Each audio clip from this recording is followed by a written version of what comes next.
Numerous media hoaxes over the last decade have shaken Americans' faith in the credibility of the Fourth Estate. The hoax you are about to see, however, stands unrivaled in two respects. It involves no less than 4 phony live broadcast war reports, and it has been successfully covered up for 14 years.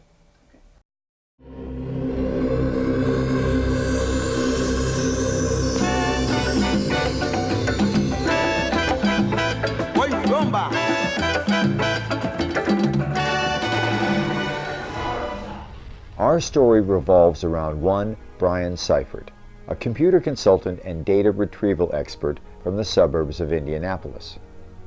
Shortly after 2 a.m. on December 20th, 1989, Seifert was awakened by a phone call. He heard an urgent voice on the other end of the line, someone claiming to be an NBC staffer, who said, "Roger, we lost contact with our crew on the ground in Panama. We'll tell you what to say, and then we'll patch you through to Brokaw." Thinking it a practical joke, Seifert decided to play along and did not object to being called Roger. He took notes on index cards as he was coached on the details of the eyewitness report he was about to give. I hate to rudely interrupt any of my colleagues, but we have now on the telephone from Panama City, in the Marriott Hotel, a man who is a resident there tonight. His name is Roger.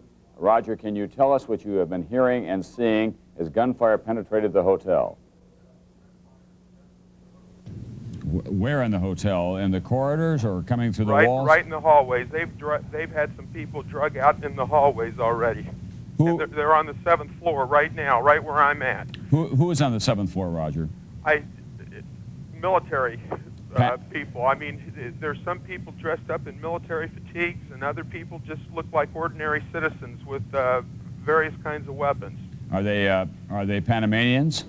Yes, they are definitely Panamanians. And are they dragging Americans from their room, Roger? They have drugged Americans out of the room from just about 3 doors down the hallway. At least I think they're people that I met a couple days ago that were here on business. Oh, I didn't believe it was him, not until later after I saw the tape. The second interview, I actually started taping. And then when I played it back, I realized that this really is him. And at first, I thought, sure, it sounded like him, but I didn't really believe it at the time. It wasn't until later after I actually saw it. Brian Seifert says that after his first interview as Roger, he received a congratulatory call from the unknown NBC staffer and was asked to call back in about half an hour for a second interview. The staffer told him that this time he should pick a last name. Seifert made sure to record his second report on videotape, something he hadn't thought of doing for the first. They told me that it was a good job and they need my help again. They still thought I was Roger. They still thought I was Roger. Roger, do you mind if you tell us what your last name is? It's Roger Sizemore. And where are you from, Roger? I'm from California. Are you there on business? Yes, I am.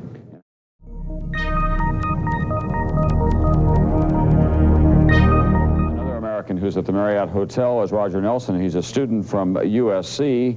He is from San Bernardino, California tonight. He is on the telephone to us now. Roger, tell us about what you went through tonight in the Marriott Hotel. Currently, I'm in my bathroom. I looked out about 4 to 5 minutes ago. There seems to be lots of fires. I have a pair of binoculars. It seems to be resonance on fires. I don't know. There's lots of foot traffic, people running all over. Is that, Roger, is that still going on? There's been lots of beating on the door. I haven't opened up my door, to say the least. Roger? Can you hear me? Yes. Just take a breath for a moment. I know that times are very anxious there.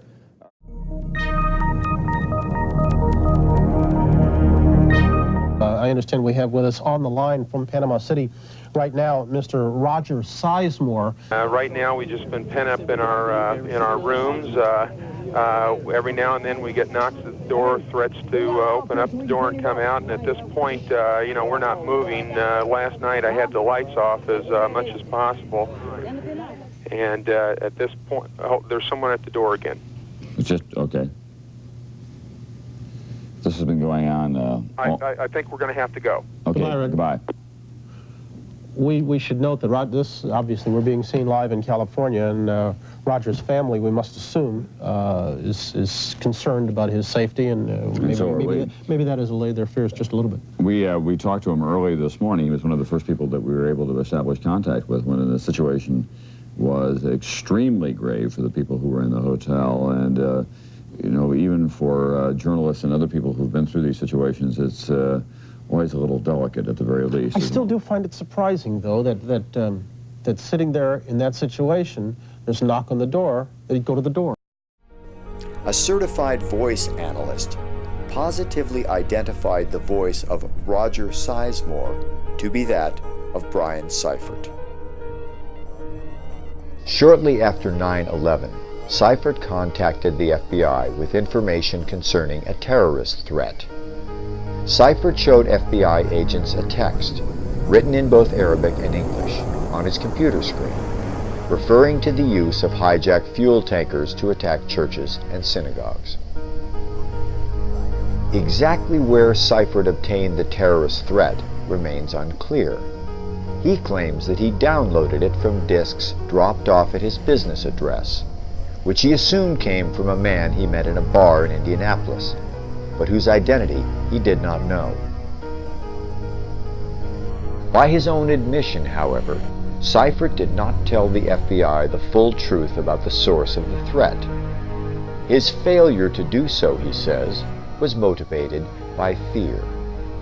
In January 2002, Seifert was indicted on the charges of manufacturing a terrorist hoax and providing false information to federal law enforcement agents.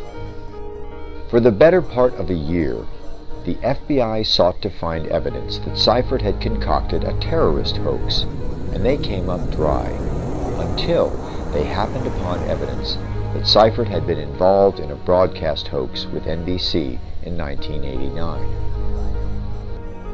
Seifert feared that he would be portrayed as a serial hoax artist.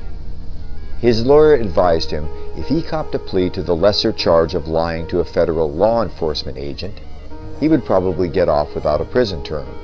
Seifert heeded the lawyer's advice, and in spite of this, was sentenced to 22 months in a medium to maximum security prison. On March 25, 2003, a man was arrested in central Indiana for attempting an armed hijacking of a fuel tanker, the very same threat that Brian reported. Brian Seifert, a willing participant in a media hoax that no one would believe, imprisoned for perpetrating a hoax that never was.